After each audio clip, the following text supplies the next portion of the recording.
maintaining peace.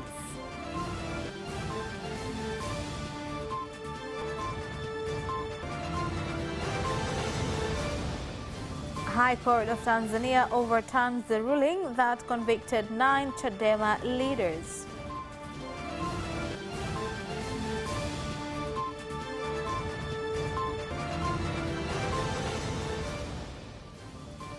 And in sports, Yanga Sports Club reached the final of the Azam Sports Federation Cup after a 1-0 win against Biashara United of Mara. Good evening, this is Capital News at 9:30. My name is Khadija Zimbwe. First, the national news. President Samia Suluhu Hassan has met with leaders of Tanzania Episcopal Conference, which is the assembly of Catholic bishops in the country, where she said that religious institutions have a key role to play in maintaining peace, social welfare, and fighting poverty. Dunia hivi sasa inakabiliwa na mlipuko wa ugonjwa wa COVID-19. The world is facing the breakout of COVID-19. The Church, from the very beginning, has had a strong stand in fighting this disease. Therefore, I'm urging you, Bishop, together with other leaders in the country, that in addition to other areas that we preach to our congregation, you do not forget to remind them about the importance of protecting oneself and taking all the necessary precaution as advised by health experts against corona. Dhidi ya ugonjwa wa corona. Moving on, at the meeting, President Samia Suluhu Hassan also said that her government is determined to continue plans of the fifth phase government that were beneficial, as well as initiate new ones. Wito wangu kwenu Washam baba maaskofu ni kwamba tuendelee kushirikiana. My call to you is to continue to work together in encouraging believers and citizens to maintain peace and unity, to work together and fulfill their responsibilities, be honest and righteous, without forgetting to pay taxes, because taxes are a progress. Sahau kulipa kodi, kwani kodi ndiyo maendeleo. On his part, the President of Tanzania Episcopal Conference, Archbishop Gervas Nyaisonga, assured President Samia Suluhu Hassan that they will continue to collaborate with the government in order to bring about development for Tanzanians. He also commended the President for championing the fight against coronavirus. Baraza la Maaskofu likishirikiana na wengine linajaribu kufanya juu chini.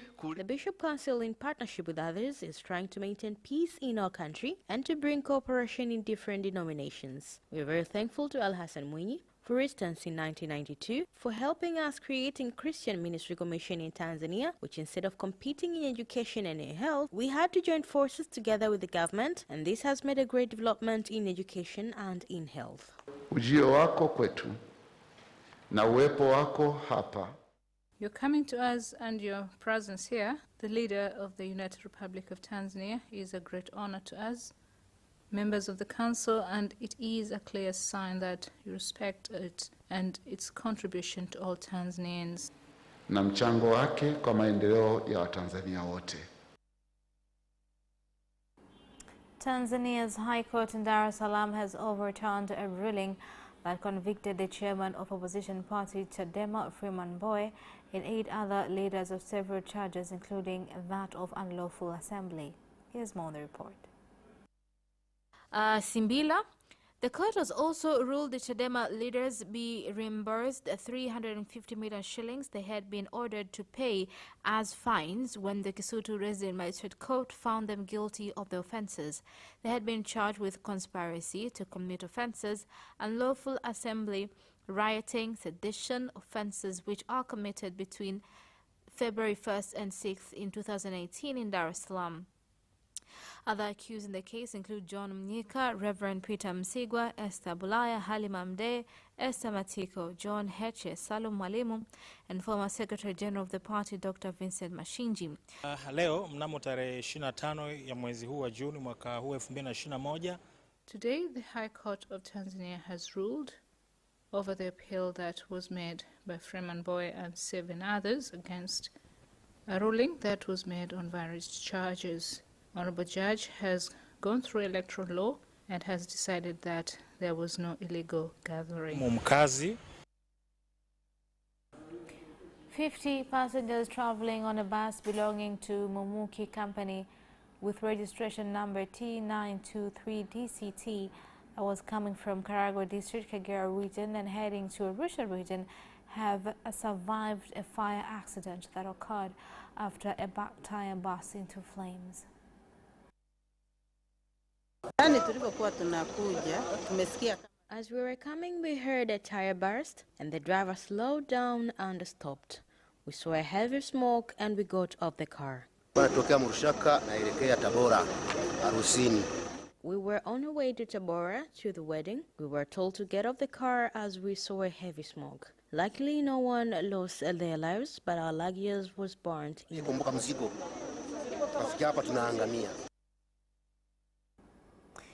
The Minister of Natural Resources and Tourism, Dr. Damas Lumbaro, has suspended the manager of Slayo Bukombe Forest Reserve in Chato District Gated Region, Tadeus Shurima, for implementing an operation to remove residents without a permit. The situation has caused them to lose assets, including homes and farms. Sisi kama wizara tunasisitiza sana uhifadhi na utunzaji wa maliasili. As a ministry, we insist upon conservation and protection of natural resources, but we respect the rights of Tanzanians because they are the owners of these resources, and we've always stated that when people are mistreated and there is evidence, then we shall not hesitate to act. Ninamsimamisha kazi meneja wa shamba la misitu kule Geita. Now, the Speaker of Parliament, Job Dugai, has commended reports reports which they claim have been tarnishing the image of the House, and that he was ready to deal with them through the Ethics Parliamentary Committee. Lakini huko mbele tunavyozidi kwenda baadhi yao tutaanza kuwaita. Ethics Committee is still there. We cannot tolerate anymore. They have to be aware that the Parliament has ways of defending itself. Thus, they should not take advantage of our silence. Kusikokuwa na mbele wala nyuma. Tunaomba wajue taasisi ya bunge na namna ya kujidefend. Wawe makini sana na taarifa zinazohusu bunge.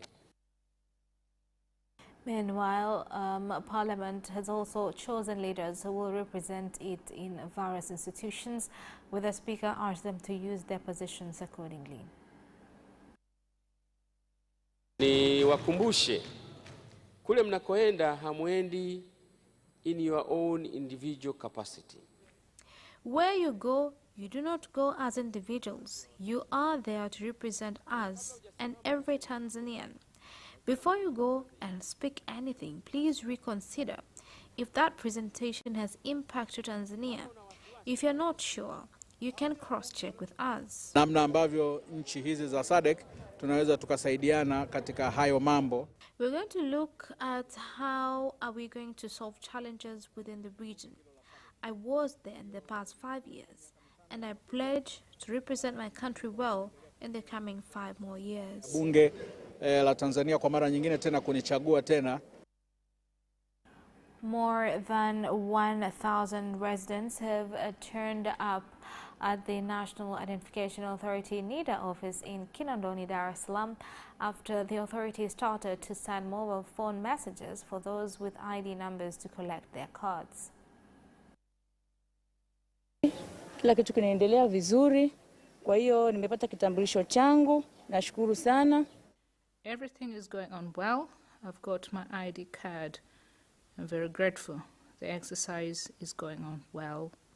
Mimi jana nimetumiwa message na NIDA kwamba leo nije nipate kitambulisho changu. I received an SMS yesterday from NIDA to come and collect my ID today. When I got here, there were no queues, and I've been served quickly. Wametumiwa SMS na mwitikio wao umekuwa ni mkubwa. We sent them SMS and the response has been good. At least 1,000 applicants have received their ID cards and more are coming. Kupitia message hizi zilizokwenda zaidi ya message 27,000, wananchi wengi sana watakuja kuchukua vitambulisho vyao. Last respect for the body of investigative journalist and editor from Jamhuri newspaper, Wilbert Mkinga, were held today at Mnazi Moja grounds in Dar es Salaam before being transported to Chato District Gated region for burial. Among those present at the occasion include various government leaders, heads of institutions, and media press.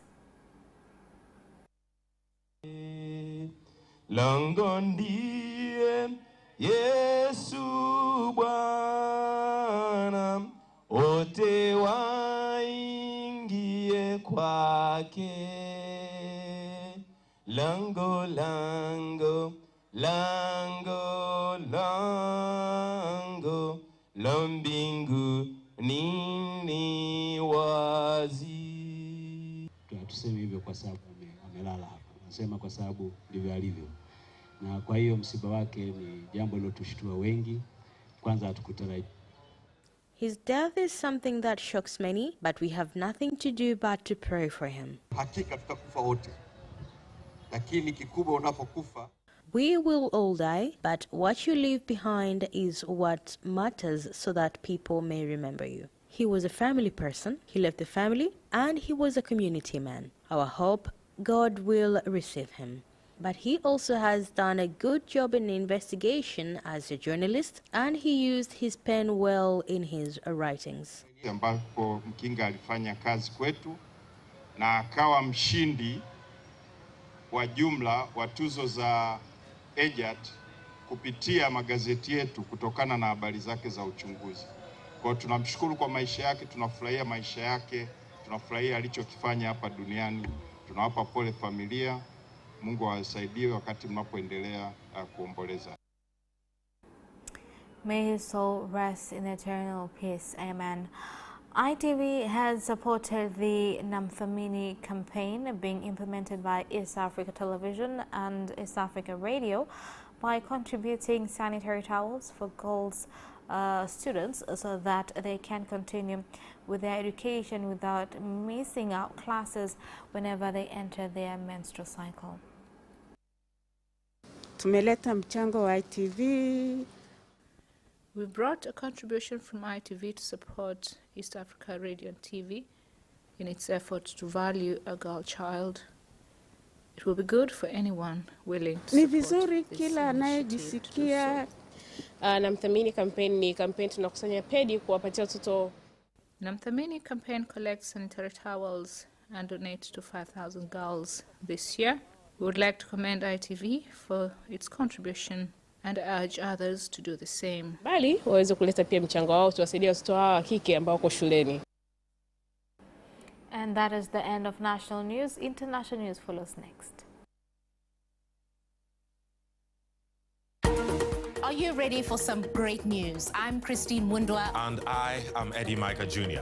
with the brand new DW News Africa. The show that tackles the issues shaping the continent. Now with more time to offer an in-depth look at all the trends that matter to you. What's making the headlines and what's behind them? We're on the streets to give you in-depth reports and insights. DW News Africa.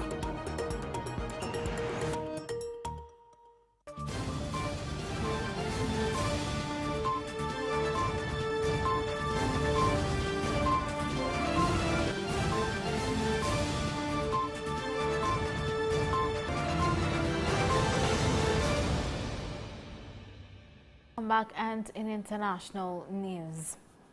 The Russian military has launched sweeping maneuvers in the Mediterranean Sea featuring warplanes capable of carrying hypersonic missile, a show of forces amid a surge of tensions following an incident with a British destroyer in the Black Sea.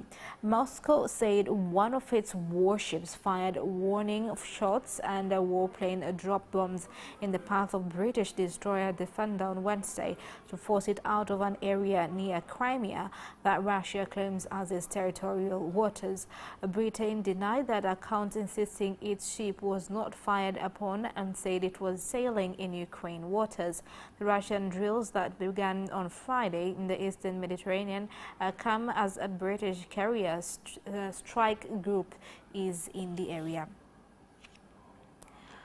Moving on, the former presidential candidate from opposition party Chadema and vice chair of the party Tundu Lissu has called on President Samia Suluhu Hassan of the United Republic of Tanzania to start afresh the constitution review process. He made the call when launching his book titled Remaining in the Shadows in Nairobi, Kenya. The event was also attended by the chairman of the party, Freeman Boy. President Samia Suluhu Hassan was a senior cabinet minister under Kikwete, under the Kikwete administration, and she became vice president during the first term of the late President Magufuli. Now, during the final term of the Kikwete administration, Tanzania embarked on a constitution-making project, which culminated into the Constituent Assembly, which met in 2014. And that constitution-making project was torpedoed by the Kikwete administration. Moving on, the number of people unaccounted for following the collapse of a 12-story beachfront apartment building in a town outside Miami has risen to 159. In the incident, which occurred on Thursday, at least 4 people were killed. Rescuers pulled out some survivors as they continued their search through the wreckage of the condominium tower that was built in 1981. Officials do not know how many were in the tower when it suddenly fell to the ground at around 1:30 a.m. local time, when many people were asleep. That is the end of international news. Business news follows shortly after the break. This week on the decor. Je, unajua kuzalisha maua kutokana na variety tulizokuwa nazo? Unaweza ukazalisha kwa kutumia mbegu ambayo tutaona sample. Na hiyo ndio kitu ambacho watu wengi tunajua. Mbegu kwanza ziko za aina ngapi? Kuna mbegu za aina nyingi. Kuna mbegu ambayo unaikuta ndani ya hilo tunda. Kuna mbegu zinakaa nyuma ya majani ambayo sasa kwa hizi kitaalamu tunaziita spores. Mbegu kama cactus, mbegu kama ya anthurium, unaweza ukaichomoa tu, ukaiweka sehemu juu ikaota. Kuna baadhi ni rahisi kutoa babies, ila kuna baadhi kama huwa ambalo nalifahamu kwa uzuri zaidi inaitwa golden barrel. Ni mojawapo ya cactus inachukua umri usiopungua miaka 23 kutoa mtoto wa kwanza. Okay. Kwa hiyo ua na mbegu na mtoto ni miaka 23. Join us on Saturday at 7:30 p.m. on your favorite channel, Capital TV.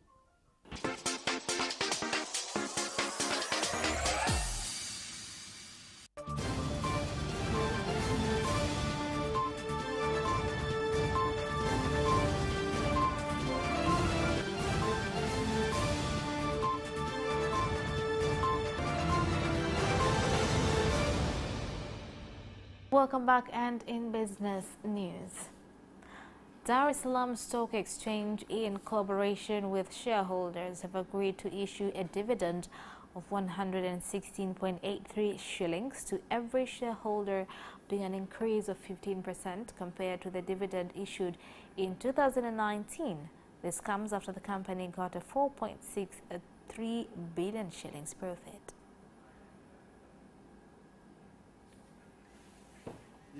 Bilioni 4.8 ikilinganishwa na faida kabla ya kodi. The marvelous changes are because of income revenues collected. Kwa tunawatumia wao ili kuweza kuifikia jamii. We use a lot of mainstream media like television, radio and newspapers for reaching out many people. However, we are also on social media to also reach a different audience. Tuna akaunti zetu ambazo tumezifungua ambapo tunazitumia sana katika kuifikia jamii. The Minister of Works and Transport, Dr. Leonard Chemuriho, has directed Tanzania Ports Authority TPA to ensure the Customer Service Center operates efficiently in order to address challenges facing clients with domestic and foreign cargo. Tanzania has come up with Creativity Center, which is available 24 hours. We believe that this center will help in coming up with solutions from challenges faced by our clients in getting services. Kama ameona hii miezi miwili mitatu hapa nyuma kumekuwa na taarifa nyingi sana zinazohusu mamlaka ya bandari. There has been a lot of reports about TPA. This could be because of lack of accurate information and having nowhere to present challenges faced. Hizo changamoto ambazo zilikuwa zinawakabili wateja wetu na wadau wetu wakubwa. GS1 Tanzania, in collaboration with their President's Office, Regional Administration and Local Government, through a program aimed at supporting entrepreneurs at district council level, are implementing training on use of barcode standards, taxation, and importance of formalizing business activities.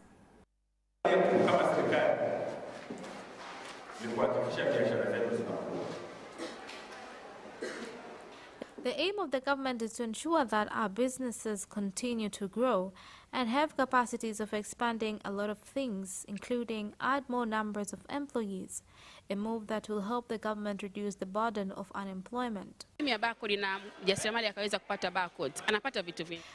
When an entrepreneur gets a barcode, there are a lot of benefits. One, to give value and purpose standard of the product, and can compete in bigger markets, can pay tax, increase employment, and so on.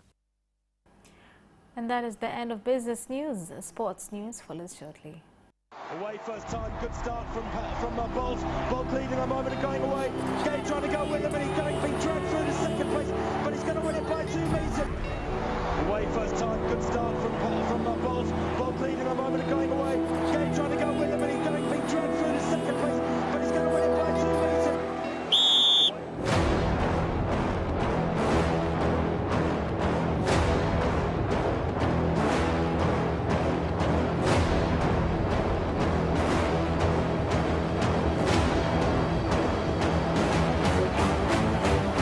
Opposition, Joaquinho, he did lose to Lynn.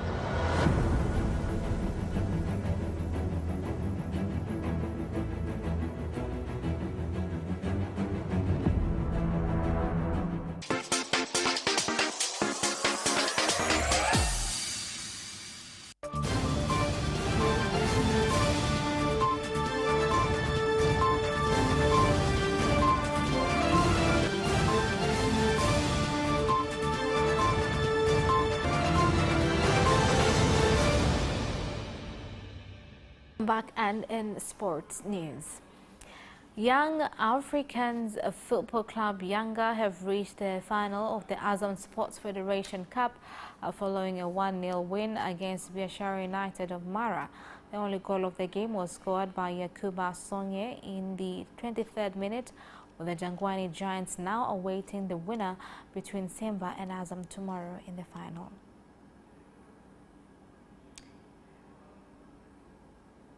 Moving on, Simba Sports Club have confirmed Zambian player Moses Phiri will come in if the club's winger Louis Mikison decides to leave at the end of the season. Here's more. The mainland Premier League champions are sweating to keep their best players ahead of the new campaign, but they have already received 2 offers for Mikison, who has been one of their key players this campaign.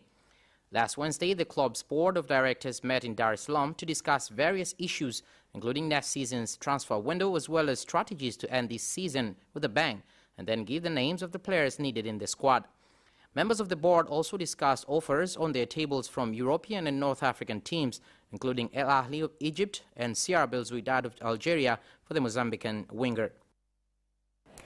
Manchester City have expressed a strong interest in Jack Grealish, but Aston Villa are determined not to sell and have opened talks with the forward over a new contract. Grealish, who set up England's winning goal against the Czech Republic on Tuesday to ensure Gareth Southgate's side top Group D at Euro 2020, is understood to have been identified as one of City's main targets, along with Tottenham's Harry Kane. It is believed City are not the only Premier League suitors for Grealish, after his outstanding performances helped his boyhood club to finish 11th last season. Villa, though, opened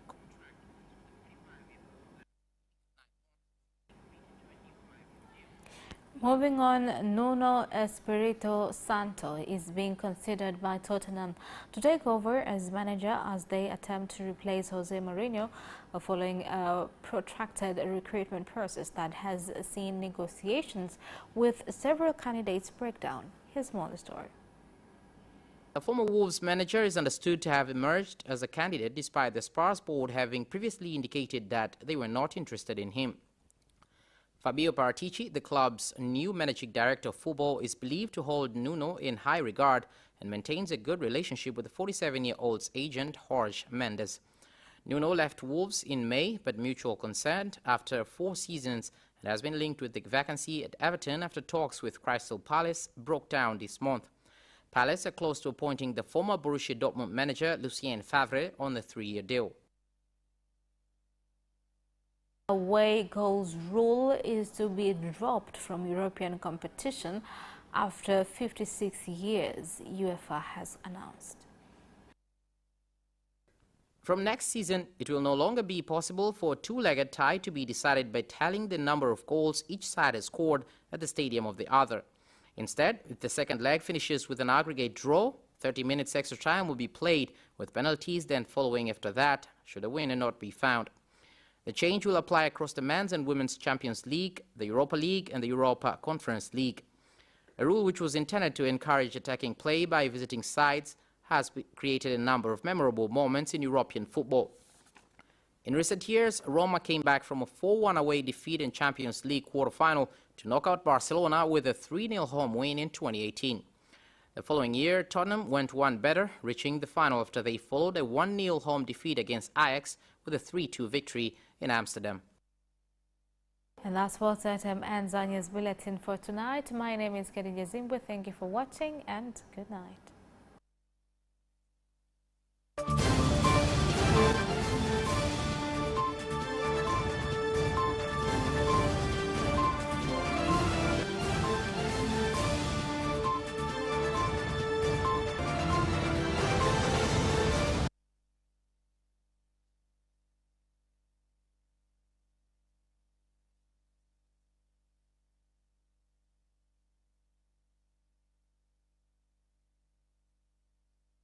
News live on our social media accounts, YouTube Capital TV and Facebook Capital Television Tanzania from Monday to Friday at 9:30 p.m. Don't forget to subscribe and put notification on.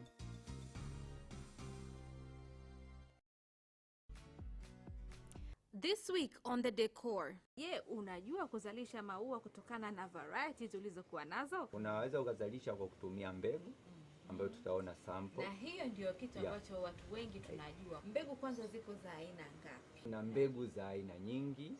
Kuna mbegu ambayo unaikuta ndani ya hilo tunda. Kuna mbegu zinakaa nyuma ya majani ambayo sasa kwa hizi kitaalamu tunaziita spores. Mbegu kama cactus, mbegu kama ya anthurium, unaweza ukaichomoa tu, ukaiweka sehemu juu ikaota.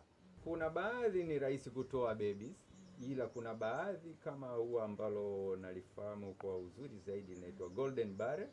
Ni moja wapo ya cactus inachukua umri usiopungua miaka 23 kutoa mtoto wa kwanza.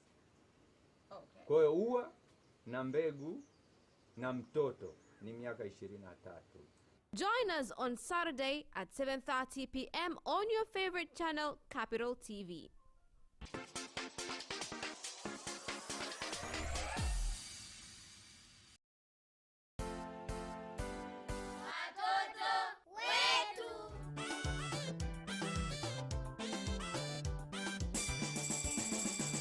Naitwa Aida Bonga Pemba. Mimi ni mtoto wa Afrika, na mtoto wa Afrika wana haki mbalimbali ambazo wanahitaji kuzipata. Mfano, wana haki ya kucheza, wana haki ya kupendwa, wana haki ya kusikilizwa, na wana haki ya kupata elimu ya msingi. Asanteni.